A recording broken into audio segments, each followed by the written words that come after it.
Mr. Moore, I don't believe the top dais would agree with your inaccurate statements earlier. Mr. Gomez? Mr. Chairman? Yes. That's unanimous.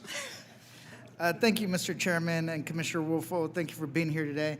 I call the lower part of the dais, the part of the dais that's closest to the people. So, and I'm proud that we all here are fighting for our constituents. I want to talk about the child tax credit. In 2021, we saw child poverty cut by nearly half in a single year thanks to the child tax credit. By increasing the credit, making it fully refundable, and authorizing monthly payments, we use the tax code to deliver relief directly to American families. 3 million children were lifted out of poverty.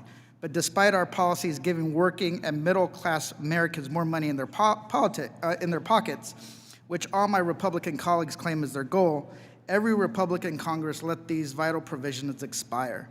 We did see some progress from Republicans last month when we passed a bipartisan package to strengthen the CTC. But ultimately, Republicans refused to support the provisions that have been proven to dramatically reduce child poverty. Provisions like increasing the maximum credit and ensuring full refundability to help kids and families who need the credit the most. But I want to focus on an equally important but often overlooked provision that made the CTC so effective: monthly checks. Parents know kids need diapers, formula, food, clothes, and they need it not once a year, but they need it every single day, every single week, and every single month. You can't pay down your child's hunger once at the end of each year. By giving families the money they are entitled to in monthly payments, we boosted monthly income and put their money back in their pockets.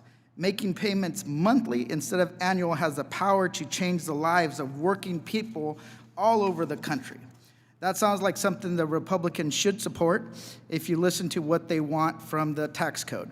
Commissioner, given the progress made and lessons learned in 2021, does the IRS already have much of the infrastructure and knowledge to quickly roll out advanced payments of the child tax credit if Congress acts?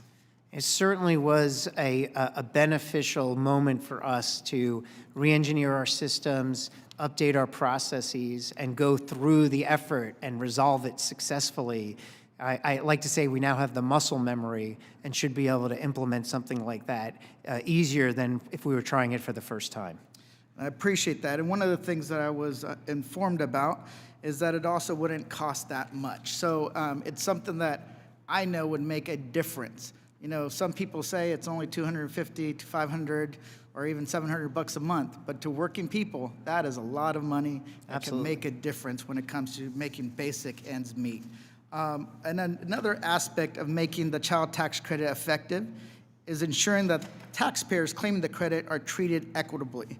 Last year, I wrote a letter requesting the IRS to further analyze and report existing data by race and gender to help us better understand how other historically marginalized communities may be impacted by racial disparities in audit selection.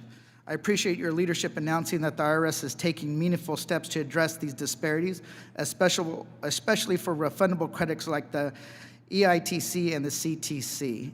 Commissioner, can you please update us on this work, including any information about the case selection practices driving these disparities and steps being taken to address the disparities I just mentioned? Yes, the big takeaways you should have are the following. One, we are significantly reducing the number of EITC audits because audit volume was identified in the independent report as being one of the main drivers of disparate impact. Second, we have changed the case selection algorithm with an intent specifically to reduce the disparities that were existing in our case selection. We'll be able to report in the fall of '24 timeframe whether the changes that we made are having the intended impact of eliminating the disparity. Furthermore, we now want to work to make sure that we are constantly evaluating disparate impact in IRS operations, and we're working on the best way to do that. And in particular, it's often important to work with external stakeholders. This whole issue surfaced by an independent report. So partnering with various stakeholders who can evaluate the impact of IRS operations along with us is critical. So strengthening those partnerships is another part of the plan. Thank you, Commissioner. When Chairman Neal established the racial economic equity working group when we were in the majority. It's an issue that we feel is important because if Americans feel like the tax system is fair, they're more likely to comply. So with that, I yield back, Mr. Chairman. Thank you.